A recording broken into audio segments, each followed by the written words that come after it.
جب کوئی بات اہم ہو تو اس کو اہتمام کے ساتھ بیان کیا جاتا ہے۔ آپ بھی جب کوئی بات ایسی بیان کرو تو آپ کہتے ہیں قسم، قسم سے میں کہتا ہوں۔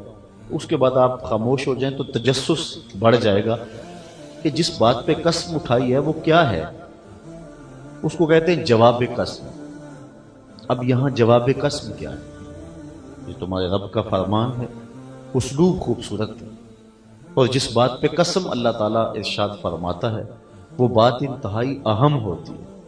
اور یہاں ایک نہیں دو قسمیں فرمائیں۔ قسم ہے آسمان کی، قسم ہے رات کو آنے والے روشن ستارے کی۔ دو قسمیں فرما کیا کہا؟ ان کل نفس لما علیہا حافظ، کوئی جان ایسی نہیں جس پر کوئی محافظ مقرر نہ کیا گیا ہو۔ ہر جان پر اس نے محافظین مقرر کیے جو انسان کی حفاظت کرتے ہیں۔ ایک روایت میں آتا ہے ہر شخص کے ساتھ 160 فرشتے ہیں جو ایسے حادثات اور ایسی مشکلات سے انسان کو محفوظ رکھتے ہیں جو اس کا مقدور نہیں ہے، اور شیاطین سے اس کی حفاظت کرتے ہیں۔ اگر یہ فرشتے اس کی محافظت نہ کریں تو شیاطین انسان کو مار ڈالیں، کیونکہ وہ انسان کے دشمن ہیں۔ وہ انسان کا قصور نہیں ہے۔ اگر شیطان نے انکار سجدہ کیا تو اس میں انسان کا قصور نہیں تھا، جناب آدم علیہ السلام کا کوئی قصور نہیں تھا۔ لیکن جب حسد ہو تو پھر حسد کی آگ میں جلنے والا یہ نہیں دیکھا کرتا، خام خواہ کی دشمنی پال لیتا ہے۔ اس لیے اس نے حضرت آدم علیہ السلام سے بغض رکھا، دشمنی پالی، اور تکبر کی وجہ سے وہ راندہ درگاہ ہوا۔ یہ شیطان بارگاہ قدس سے جو رد کر دیا گیا وہ غرور اور تکبر کی وجہ سے، اور دنیا پر سب سے پہلا گناہ ہوا ہی ہے، ابا واستکبر وکان من الکافرین۔ اللہ تعالیٰ نے پوچھا کہ اے ابلیس، جب میں نے تجھے حکم دیا تھا کہ میرے شاہکار کو سجدہ کر تو تجھے کس شے نے روکا؟ اس نے آگے سے دلیل دی کہ خلقتنی من نار وخلقتہ من طین، کہ تو نے مجھے آگ سے پیدا کیا، انا خیر منہ، میں تیرے شاہکار سے بہتر ہوں۔ مجھے تو نے آگ سے پیدا کیا اور اس کو تو نے مٹی سے پیدا کیا۔ آگ مٹی سے افضل ہے۔ افضل مفضول کو سجدہ کیسے کرے؟ اگر اللہ چاہتا تو اس کی دلیل کا نقص کرتا اور مخالفت پر دلائل کے انبار لگا دیتا، لیکن اللہ تعالیٰ نے کوئی دوسری بات نہیں کی۔ فرمایا میرے دربار سے نکل جا، اب تیری یہاں گنجائش نہیں رہی۔ تو اب یہ نہیں ہے کہ اگر کوئی بندہ دلائل دے رہا ہو تو وہ سچا ہی ہوگا۔ شیطان نے دلیل دی، اور بظاہر دلیل اس کی کیسی تھی؟ آگ واقعی بھڑکتی اوپر کو جاتی ہے اور مٹی میں انکساری ہے۔ تو وہ کہنے لگا کہ میں افضل ہوں، یہ مفضول ہے، افضل مفضول کو سجدہ کیوں کریں؟ اللہ تعالیٰ نے اس کا جواب یہ دیا کہ میرے دربار سے نکل۔ تو ہر دلیل دینے والا سچا نہیں ہوتا ہے، سچائی سچائی ہی ہوتی ہے۔ تو جو بھی جھوٹ پہ کوئی زندگی گزار رہا ہے یا سچ پہ گزار رہا ہے، کوئی دلیل تو رکھتا ہے، تو ہم عام طور پہ دھوکہ کھا جاتے ہیں کہ فلاں بندہ بھی تو دلیل سے بات کر رہا ہے۔ تو اب یہاں دیکھیے کہ اس نے تکبر کی وجہ سے یہ کیا، اللہ تعالیٰ نے اپنے دربار سے نکال دیا۔ تو اس پر حضرات علماء کہتے ہیں کہ دنیا کے اوپر پہلا جرم جو ہوا ہے وہ انکار عظمت رسالت ماب ہے، پہلا جرم جو ہوا ہے وہ حسد ہے، پہلا جرم جو ہوا ہے وہ تکبر ہے۔ اس نے کہا تھا انا خیر منہ، میں بہتر۔ ایک بزرگ تھے، ساری زندگی انہوں نے لفظ میں زبان پر نہیں آنے دیا۔ وہ کہتے تھے یہ وہ لفظ ہے جس نے شیطان کا بیڑا غرق کر دیا، یہ لفظ زبان پر نہیں آنے دوں گا۔ اچھا، کسی کی اچھائی کو دیکھ کر کے بعض لوگ خوش ہوتے ہیں، داد دیتے ہیں، کچھ لوگ اس کی الٹ تعویل کرتے ہیں، یا کوئی ایسی بات کرتے ہیں، یا اس پر ریاکاری کی تہمت لگاتے ہیں، یا کوئی اور ایسی بات کرتے ہیں۔ ایک بندے نے کہا لو یہ لفظ ان کی زبان پہ کیوں نہیں آتا؟ میں جاتا ہوں کہ خود کی زبان پہ یہ لفظ ضرور آئے۔ چلا گیا، حضرت تشریف فرما تھے۔ کہا حضرت میں ایک مسئلہ پوچھنے آیا ہوں۔ فرمایا بیٹا پوچھیے۔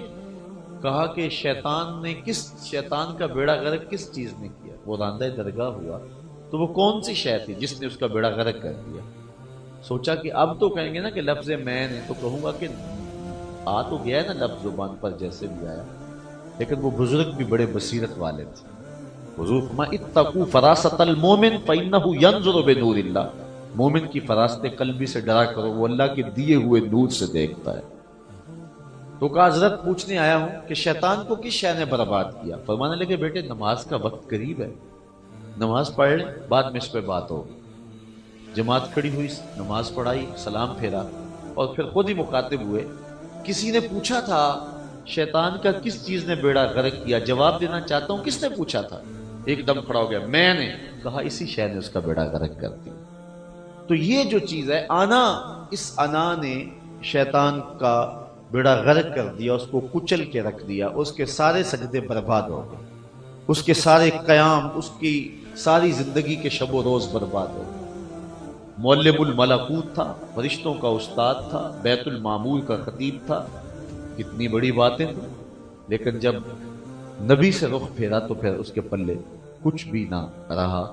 اب وہ دشمن ہو گیا حضرت آدم علیہ السلام کا، ان کی ذریت. اس نے اللہ کے روبرو قسم کھائی، باب عزت کا لاغوینہم اجمعین، مجھے تیری عزت کی قسم، میں تیرے بندوں کو تیرے تک نہیں آنے دوں، ان کے دائیں بائیں آگے پیچھے، ان کے اطراف سے ان کو گھیروں گا. اب وہ ہر وقت انسان کو نقصان پہنچانے کے لیے کوشاں ہے. اور فرمایا اگر اللہ انسان کے لیے حفاظتی حصار قائم نہ کرتا تو یہ شیاطین انسانوں کو ویسے ہی مار ڈالتے. تو اللہ تعالیٰ جل شانہ نے دو قسمیں فرما کر کے کہا ہے کہ ہم نے ہر جان کے لیے کوئی محافظ ضرور مقرر کیا. اچھا مفسرین نے اس کا ایک اور دوسرا مفہوم بھی بیان کیا، وہ یہ کہ کوئی جان ایسی نہیں ہے کہ جس پر کوئی محافظ اور نگران ہو. جو عمل ہم کر رہے ہیں ان کی نگرانی ہو رہی، اور اللہ تعالیٰ جل شانہ ہمیں ہمارے اعمال سمیت دیکھ رہا ہے، اور ہمارے ایک ایک عمل کا محاسبہ ہوگا، اور ہم اس کے حکم کے پابند ہیں. انسان کی فطرت میں ہے کہ وہ آوارگی چاہتا ہے.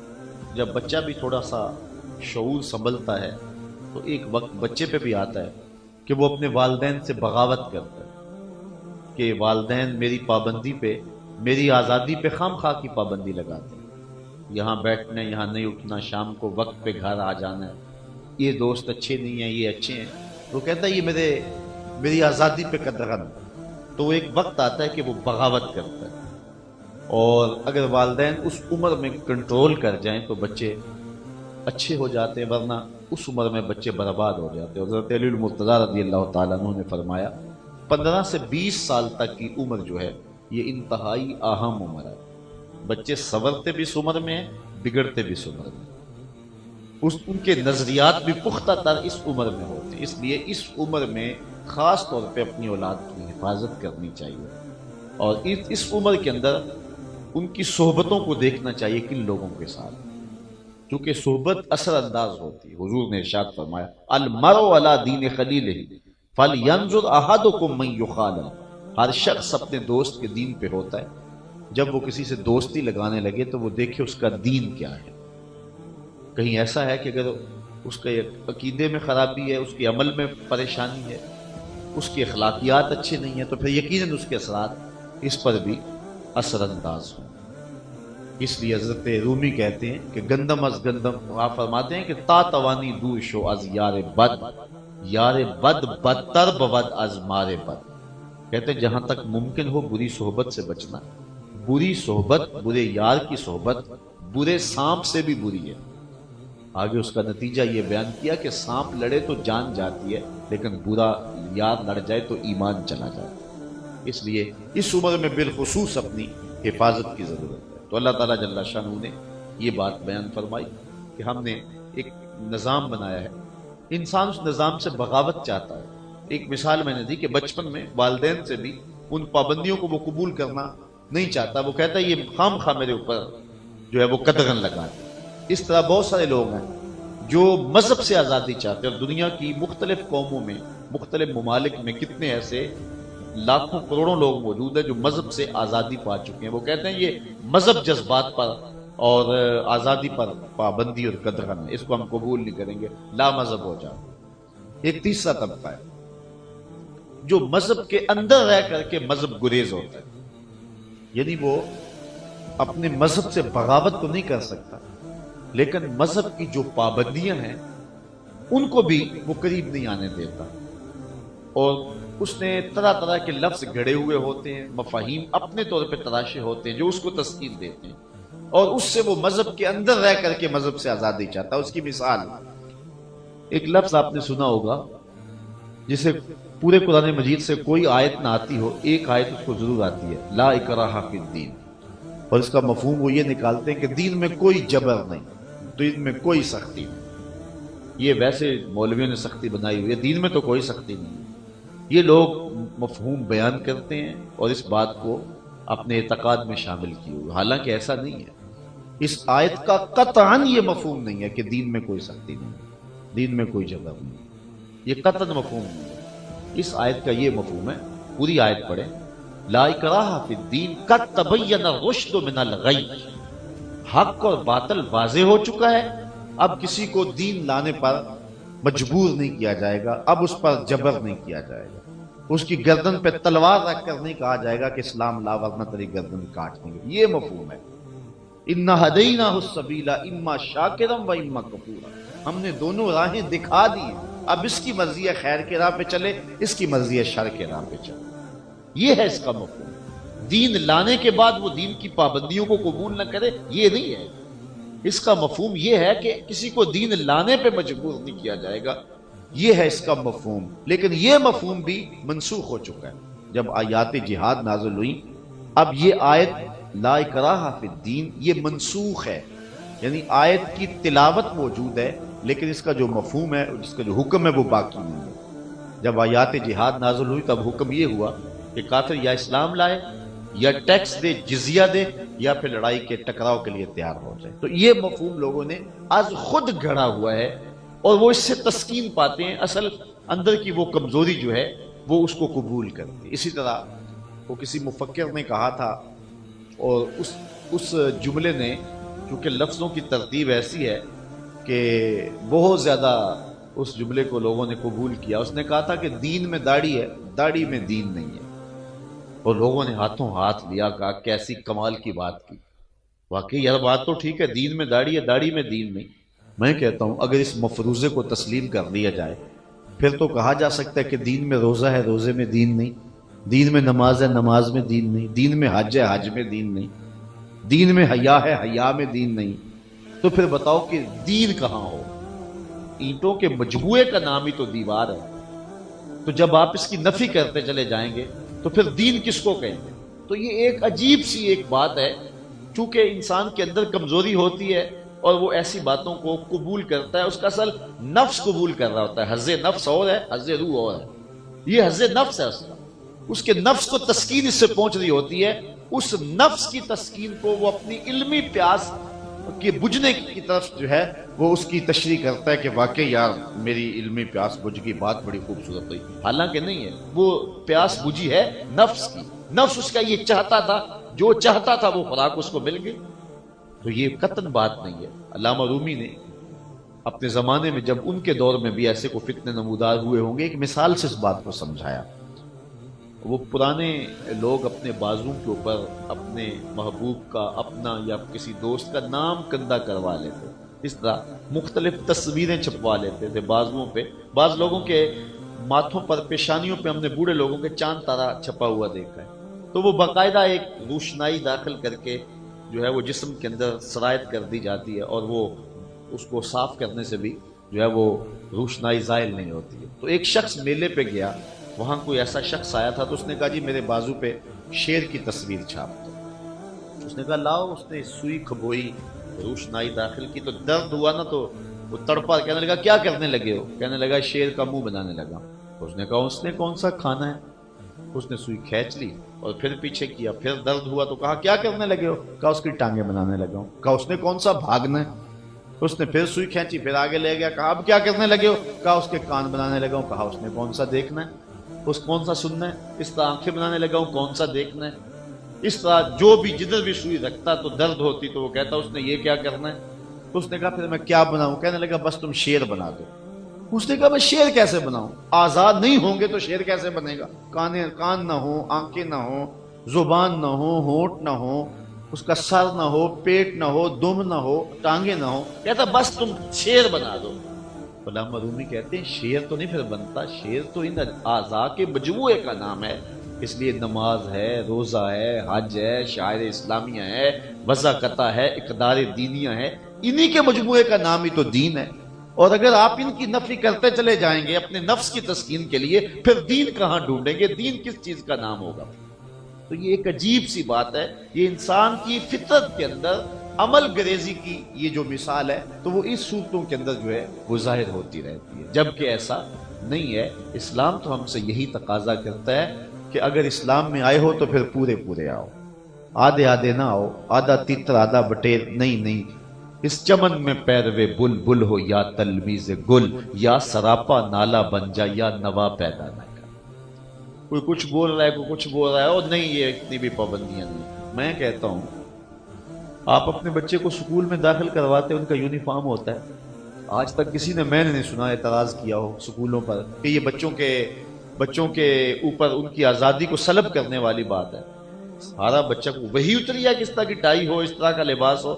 یہ کیا ہوا کہ ہر بچہ جو ہے وہ ایک ہی لباس میں جائے، جس لباس میں مرضی جائے؟ یہ تو بچوں کی آزادی چھیننے والی بات ہے۔ کبھی کسی والدین نے اعتراض نہیں کیا کہ یہ کیا ہے؟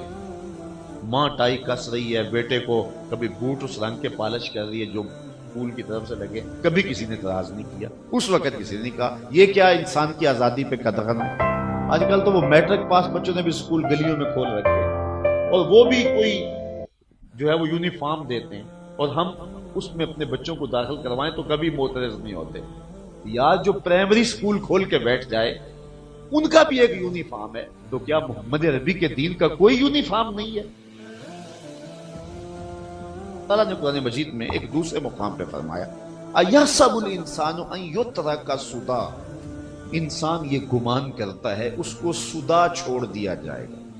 سدا کسے کہتے ہیں؟ عربی میں سدا ایسے اونٹ کو کہتے ہیں جس کی مہار کسی کے ہاتھ میں نہ ہو، شترے بے مہار، جدھر جی چاہے منہ اٹھائے چل دے، جدھر چاہے، جدھر خواہش ہو، جدھر تمنا ہو۔ ایک اونٹ تو بے مہار ہو سکتا ہے، لیکن ایک انسان بے مہار نہیں ہو سکتا۔ اس کو ضابطوں کا پابند ہونا ہوگا، اس کو قوانین کی پاسداری کرنی ہوگی۔ اگر اسلام لایا ہے تو اسلام کی ایک ایک قدر کا خیال اور لحاظ رکھنا ہوگا۔ رنگ ڈھنگ، وضاقتہ، طرز زندگی، انداز معاشرت، اسلوب حیات، ایک ایک چیز ان ضابطوں کے مطابق اختیار کرنا پڑے گی۔ یہ نہیں ہے کہ اپنی مرضی کرے۔ من مانی کا نام تو دین ہے ہی نہیں، من مانی کا دین نام نہیں، محمد عربی کی غلامی کا نام دین۔ اس لیے یہ ایک فکر ہے انسان کی جس کی یہاں نفی کر دی گئی، ایسا نہیں ہے۔ بلکہ اگر آئے ہو اسلام میں تو پھر پورے پورے آؤ، ٹکڑیوں میں بانٹ کر کے اسلام کو قبول نہ کرو، اپنی خواہشات کے مطابق اسلام کی تعبیر نہ کرو، اسلام کو موم کی ناک نہ بناؤ کہ جدھر تم موڑنا چاہو ادھر مڑے، اسلام کو اپنی خواہش کے مطابق نہ ڈالو، اپنی خواہشات کو اسلام کے سانچے میں ڈالو، اور پھر دیکھنا کہ اسلام کی لذت نصیب ہوتی ہے کہ نہیں، ایمان کی حلاوت ملتی ہے کہ نہیں۔ ہم سب کچھ اپنی خواہشات سے گزارنا چاہتے ہیں، ہر بندہ مفتی ہے، ہر بندہ محقق ہے، ہر بندہ مجتہد ہے، اور عجیب کو ادھر کی چھوڑ رہا ہے، کو ادھر کی چھوڑ رہا ہے، اور دین کو قصہ پارینہ بنا کے لوگوں نے رکھ دیا ہوا ہے۔ ایسا نہیں ہے۔ قرآن ہمیں اسلوب دے رہا ہے، ہمیں زندگی دے رہا ہے۔ اللہ دو قسمیں فرما کر کے کہا، آسمان کی اور رات کو آنے والے روشن تارے، ہر نفس کے اوپر کوئی جان ہے، اللہ اکبر، جو اس کی محافظت کر رہی ہے۔ بات اس عنوان سے بہت لمبی ہو سکتی ہے، یہ ایک سلگتا ہوا مسئلہ ہے۔ ہم عمل گریز ہو گئے اور عمل کی طرف جو ہے وہ آنا نہیں چاہتے، اور ہم اس کے لیے سینکڑوں بہانے کر لیتے ہیں۔ کبھی تکیہ نوسی کا تانا دے لیتے ہیں کہ اگر کوئی عمل کی بات کرے، حضور اس کی ساری اکڑ ٹوٹ جائے، سارا تکبر رونت خاک میں مل جائے۔ ذرا اپنے نقطۂ آغاز کی طرف تو غور کرے۔ فَلْيَنْظُرِ الْإِنسان، انسان تدبر کرے، دیکھے، غور کرے، مما خلق، اس کو کس شے سے پیدا کیا؟ خلق من ماء دافق، اس کو اچھلتے ہوئے پانی سے پیدا کیا، ایک مہین قطرے سے پیدا کیا، اس کو ایسے پانی سے پیدا کیا گیا جو جست لگا کے نکلتا ہے، یخرج من بین الصلب والترائب، جو ریڑھ کی ہڈی اور سینے کی پسلیوں سے نکلتا ہے، اس پانی سے اس انسان کی تخلیق کی گئی۔ اس کا سارا نشہ حرن ہو جائے اگر غور کرے۔ آج وہ کہتا ہے کہ میرے جیسا زمانے میں کوئی نہیں، ذرا ماضی میں جا کر کے دیکھیں یہ تھا کیا۔ اللہ تعالیٰ قرآن مجید میں ارشاد فرمایا، سورۃ الدہر ہے، هل اتی علی الانسان حین من الدہر لم یکن شیئا مذکورا۔ یہ تو اب باتیں کرتا ہے بڑی، ایک زمانہ انسان پہ ایسا بھی آیا کہ اس کا ذکر بھی نہیں تھا، نہ میٹیریل تھا، نہ نقشہ تھا، نہ اس کا کوئی تصور تھا، یہ اس کا کچھ ذکر تک بھی نہیں تھا، قابل ذکر ہی چیز نہیں۔ پھر اس رب نے اس کو بنایا۔ اللہ اکبر۔ اب یہاں ایک دیکھیے، یہ چونکہ مکی آیت ہے اور مکی آیات میں مکی صورتوں کے اندر خاص طور پہ عقیدہ آخرت پہ زور دیا گیا، اور عقیدہ آخرت جتنا مضبوط ہوگا اتنے اعمال میں حسن آئے گا۔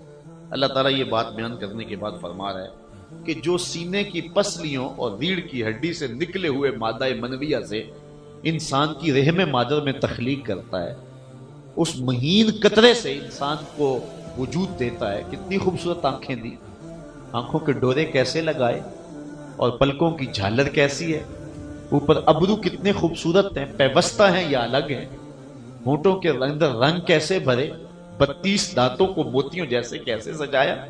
انسان ذرا غور تو کرے، اپنے اندر کے سسٹم دیکھے۔ یہ دماغ بنایا گیا ہے، اس کے ہاتھ ہیں، ہاتھ کی انگلیاں ہیں، انگلیوں کی لکیریں ہیں۔ انسان تدبر کرے تو وہ حیرت میں ڈوبتا چلا جائے گا اور بے ساختہ پکار اٹھے گا، ربنا ما خلقت ھذا باطلا۔ اے اللہ، یہ سب کچھ یوں ہی نہیں ہے۔ کبھی تم نے دیکھا کہ انار کے اندر کیسی تھیلیاں رکھی ہیں جس میں دانے بھرے ہوئے؟ کبھی گلاب کے پھولوں کی پتیوں پر لطافت کے رنگ دیکھے ہیں؟ کبھی تتلی کے پروں کے اندر جمالیات کے قرینے دیکھے ہیں آپ نے؟ کبھی آپ نے دیکھا ہے کہ مالک نے کس طرح موتیوں سے جو ہے وہ جیب بھر دی گل کی، اور کس طرح کائنات کو سجایا اور سنوارا اور کس طرح نکھارا؟ انسان اپنے انفس میں دیکھے، کائنات میں دیکھے تو وہ پکار اٹھے گا، ربنا ما خلقت ھذا باطل۔ یہ از خود نہیں ہوا، کوئی ہے جس نے اس کائنات کو تخلیق کیا، اس کو خلقت وجود دیا ہے۔ تو اللہ تعالیٰ ارشاد فرماتا ہے، جس رب نے مہین قطرے سے، جست لگاتے ہوئے پانی کی بوندوں سے انسان کو پیدا کیا، انہ علی رجعہ لقادر، یہ عقیدہ آخرت بیان کیا گیا۔ اس انسان کو، اس کی ہڈیوں کو جوڑ کر کے دوبارہ اس کو زندگی وہی رب عطا کرے جو معمولی سے قطروں سے انسان کو تخلیق کر لیتا ہے، تو پھر دوبارہ بھی اس کو اٹھانے پہ وہی رب قادر ہے۔ یہ پہلی بات بطور دلیل تھی۔ اللہ تعالیٰ نے اسی بات کو قرآن مجید میں دوسرے مقام پہ سورہ یاسین میں بیان کیا، وَضَرَبَ لَنَا مَثَلًا وَنَسِیَ خَلْقَهُ قَالَ مَن یُحْیِی الْعِظَامَ وَهِیَ رَمِیمٌ۔ اب کہاوتیں بیان کرتا پھرتا اور اپنی تخلیق کو بھول گیا، اور کہتا ہے ان ہڈیوں کو کون زندہ کرے گا جبکہ یہ بوسیدہ ہو گئی ہیں۔ باقاعدہ قبرستان میں کافر گیا، پرانی قبر سے ہڈی اکھیڑ لایا، پھر حضور کے سامنے اس کو اپنے ہاتھوں سے مسلتا ہے، وہ ریزہ ریزہ ہو کے گرتی ہے، اور پھر وہ یہ سوال کرتا ہے، قال من یحیی العظام، ان ہڈیوں کو کون زندگی دے گا، وہی رمیم، جبکہ یہ بوسیدہ ہو گئی۔ اب جواب دیکھو کتنا خوبصورت، اللہ اکبر، اپنے رب کے دلائل کا انداز دیکھو۔ قل یحیی الذی انشأها اول مرہ وہو بکل خلق علیم۔ محبوب فرما دو، اب تو ہڈیاں ہیں، جب ہڈیاں بھی نہیں تھی، جس رب نے اس وقت انسان بنا لیا تھا، اب ہڈیوں کو جوڑ کر بھی بنا لے گا۔ اب تو میٹیریل موجود ہے، جب مادہ بھی موجود نہیں تھا، تو جس رب نے اس وقت انسان تخلیق کیا تھا، اب ہڈیوں کو وہی رب جوڑ لے۔ وہو بکل خلق علیم، اور ہر وہ تخلیق کو جانتا ہے کہ کس کو کیسے پیدا کرنا ہے، اس کے لیے کوئی مشکل نہیں۔ جب پھر اللہ تعالیٰ جل شانہ انسان کو دوبارہ زندگی دے گا، تو کیا زندگی دینے کے بعد پھر کام ختم ہو جائے گا؟ یہ اس کی حکمت بالغہ کے خلاف۔ ایک بندہ ساری زندگی دنیا میں گناہ کرتا رہے اور ایک ساری زندگی سجدہ ریزیاں کرتا رہے، قیامت کے دن اس کو یا تو اٹھایا ہی نہ جائے اور یا اٹھا کر کے کچھ نہ کہا جائے، یہ اس کی حکمت کے خلاف۔ ایسا نہیں ہوگا۔ بعض لوگ کہتے ہو جی کو بس ایسے ہی ہے، ایسا نہیں ہے۔ اللہ قرآن مجید میں سورہ قلم میں فرماتا ہے، أَفَنَجْعَلُ الْمُسْلِمِينَ كَالْمُجْرِمِينَ مَا لَكُمْ كَيْفَ تَحْكُمُونَ أَمْ لَكُمْ كِتَابٌ فِيهِ تَدْرُسُونَ۔ کیا مجرمین کو اور مسلمین کو، ماننے والوں اور نہ ماننے والوں کو، ہم ایک صف میں کھڑا کر دیں گے؟